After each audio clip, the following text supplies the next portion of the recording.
The daily life we perceive with our five senses is not reality.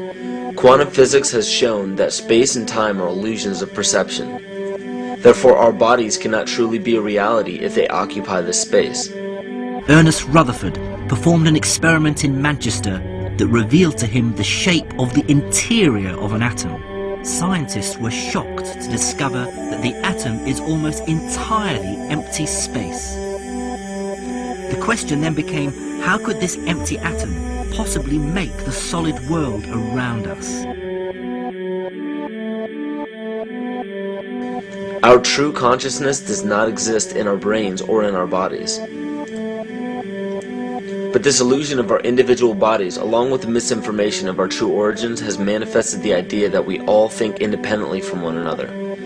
With this misunderstanding, it would seem impossible to scientifically explain telepathy, clairvoyance, spiritual mediums, and other phenomena dealing with transferring information between sources without physical means of communication. But when you understand that there is a common spiritual bond between all things in the universe, and that we are all part of one divine intelligence, no phenomena is unexplainable.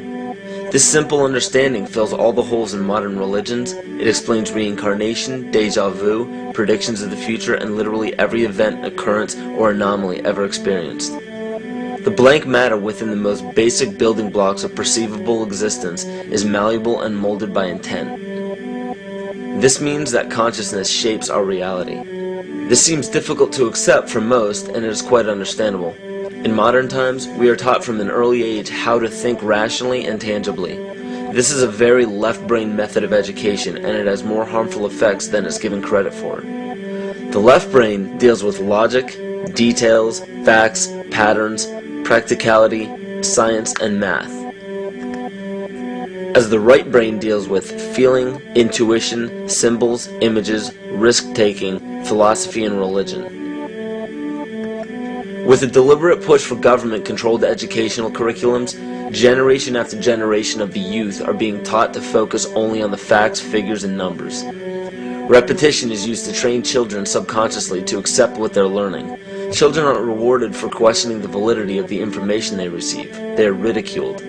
However, the children who blindly accept the information as true and merely regurgitate the information on command when it is time to take a test, those children go on to become the decision makers in our government, law, medicine, business, and every other occupation with power and prestige. The most detrimental effect of being pushed away from holistic thinking with the full brain into a strictly left brain thought is what is known as the suppression of the feminine. Every male and female have both feminine and masculine qualities. It has nothing to do with man or woman. These are represented by the left and right brain, yin and yang, black and white, light and dark, and most every other duality. Both are vital to our spiritual and physical health. In ancient Egypt, the female was the rightful heir to the throne. The male she chose to marry became pharaoh. This depicted the goddess tradition that has been destroyed to make way for a patriarchal, male-dominated society we see enforced in every major denomination. In suppressing the feminine of every society and pushing the people to strictly left-brain thinking, the natural ability for humanity to feel earthly, cosmic, and personal energy became lost. Traditions that were passed on through shamans, witch doctors, magicians, psychics, and seers of all kind became outlawed and ridiculed and given a stigma of something out of a Hollywood movie. Every religion explains that we are children of God and have godliness inside of us. If you erase the anthropomorphized God and understand that God is nothing more than the spiritual web that connects all things, all religious scriptures begin to make much more sense.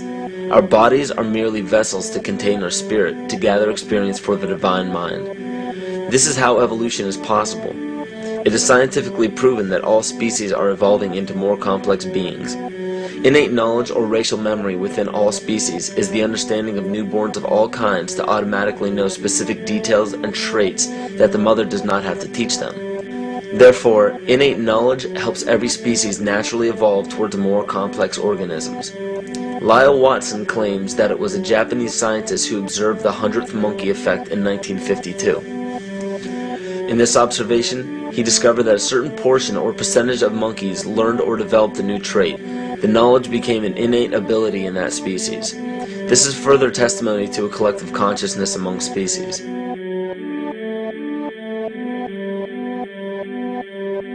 Everything in existence has a natural vibration to it, from our atoms all the way to the vastness of the universe. To show a simple connection between the earth and our bodies, take a look at our body's harmonic focal points, better known as our chakras. Just as there are harmonic focal points on the guitar string, there are locations within our body where our vibrations culminate. In Eastern philosophies, these 7 chakras are used to bring health and balance to the physical and spiritual body. Our Earth also has 7 chakra points at equally distant locations from one another. There is 1 chakra point on each continent. The root chakra is in Mount Shasta, California. The sexual chakra is in the Isle of Sun, Lake Titicaca in South America. The solar plexus chakra is in Uluru Kata Juta in Australia. The heart chakra is in Glastonbury or Shaftesbury, England. The throat chakra is where the Great Pyramids of Giza in Egypt are. The heart chakra is at Kuhe Malak Sia in Iran. And the crown chakra is at Mount Kailas in Tibet. Scientifically, this is explained because at the core of our Earth there is a molten iron crystal that resonates at approximately 7 Hertz. There are energy vortexes all over the Earth where electromagnetic energy emanates. There are also several vile vortices surrounding the equator where strange anomalies occur, such as radio and compass malfunctions, as well as plane and ship disappearances. You may have heard of a few of these. So the intangible parts of our existence, such as emotions, are part of the true reality of higher consciousness. If emotions are part of a realm that we cannot experience with our 5 senses, then how is it that we are all aware of our emotions? What most people believe to be emotions are not truly the emotion itself. What we are experiencing is the physical manifestation of these emotions. Anger causes disturbance in the psyche, which manifests itself in the ego.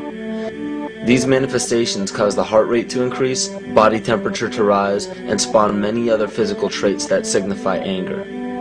Just as music from the radio is a physical manifestation of an intangible signal, our experience of emotion is the physical manifestation of an intangible signal as well.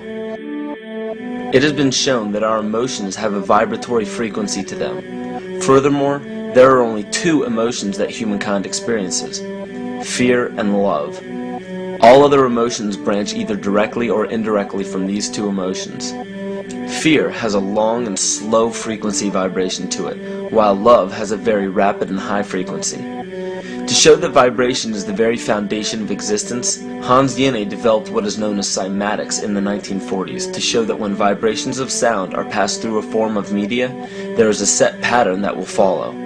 When the frequency increases, the media develops into a more complex pattern. This is precisely what is happening to our Earth and to humanity. There are 64 possible codes of amino acids in our DNA structure made from 4 elements: carbon, oxygen, hydrogen, and nitrogen. By any means of logic, we should have all 64 codes activated within our DNA structure. Yet we presently only have 20 active codes.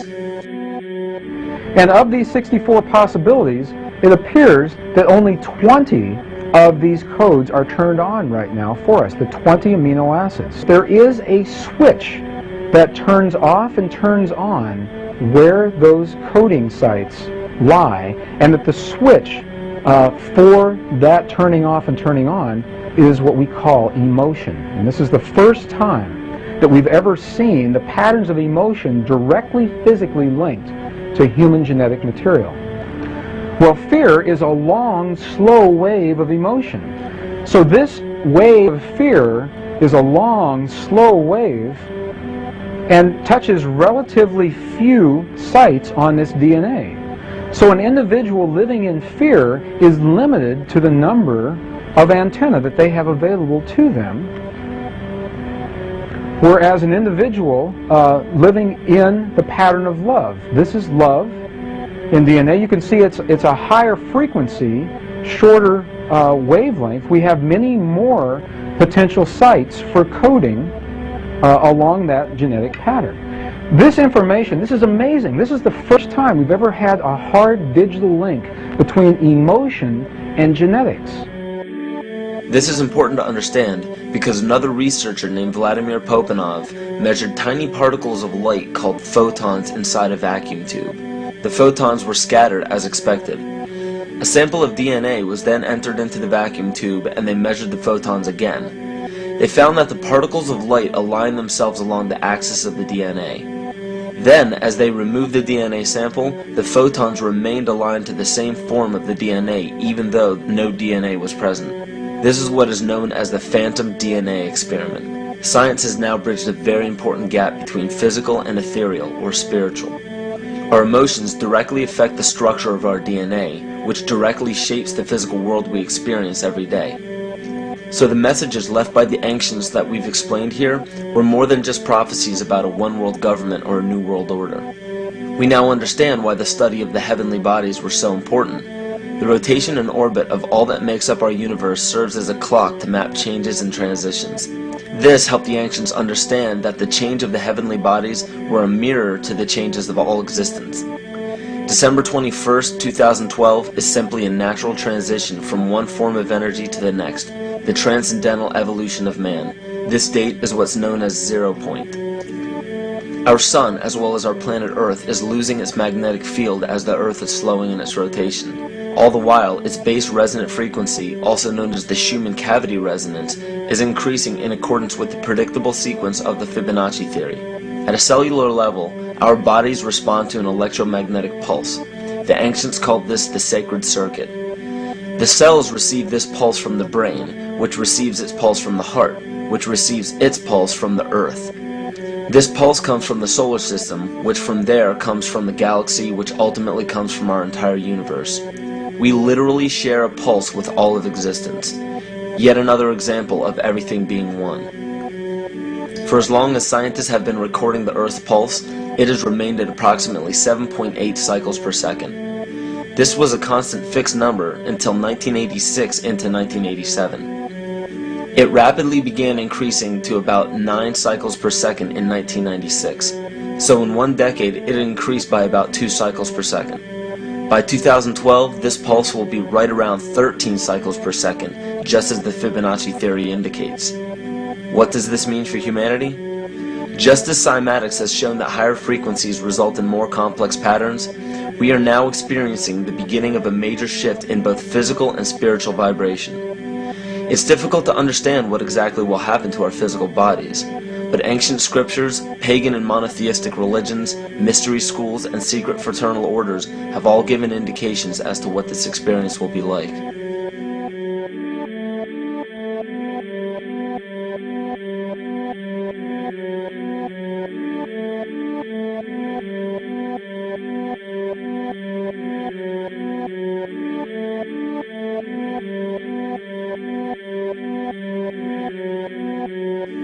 This will be the shift of the ages, the transcendental period of monumental changes to humanity. Those unprepared for this transition will likely not be able to cope with the rapid changes in the psyche. The only way to prepare for what is to come is what we have sought after for our entire lives: truth. Not the truth about governments, commerce, religions, terrorism, or anything external, but the truth within ourselves, within our psyche and our shadow self. Especially in Western cultures, we are taught that being normal means only being happy and never sad, only loving and never angry, only forgiving and never jealous. This sounds plausible, but it is not. We are not meant to repress any negative emotions because it causes imbalance. To conquer our emotions, we must embrace them, not fight them. We must acknowledge them and allow them to serve their purpose as we learn from them.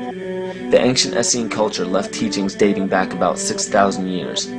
They taught that our relationships with one another, with the universe, and with situations and events are mirrors of the parts of our psyche that need to be cleansed.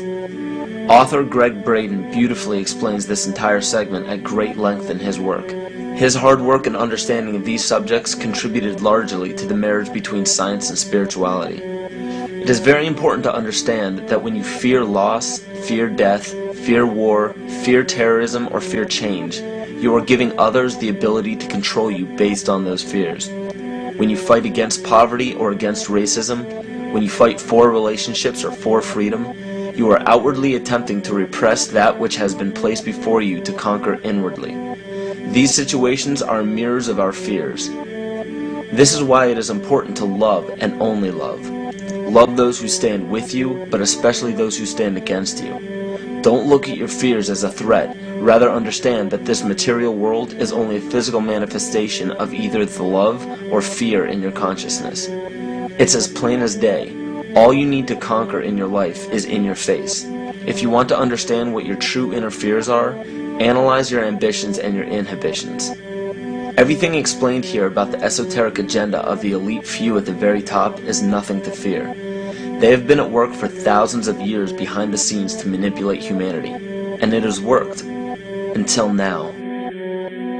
It's very easy for any system of thought, religious or otherwise, that comes along. It's very easy to play on that, to play on our insecurities, to assure us all is well, we'll all be taken care of. We lap that up. So don't blame religion. Blame our own insecurities, which has allowed religion to flourish, and which has allowed so many systems of thought that are disempowering to flourish throughout human history. That's why we can't get out of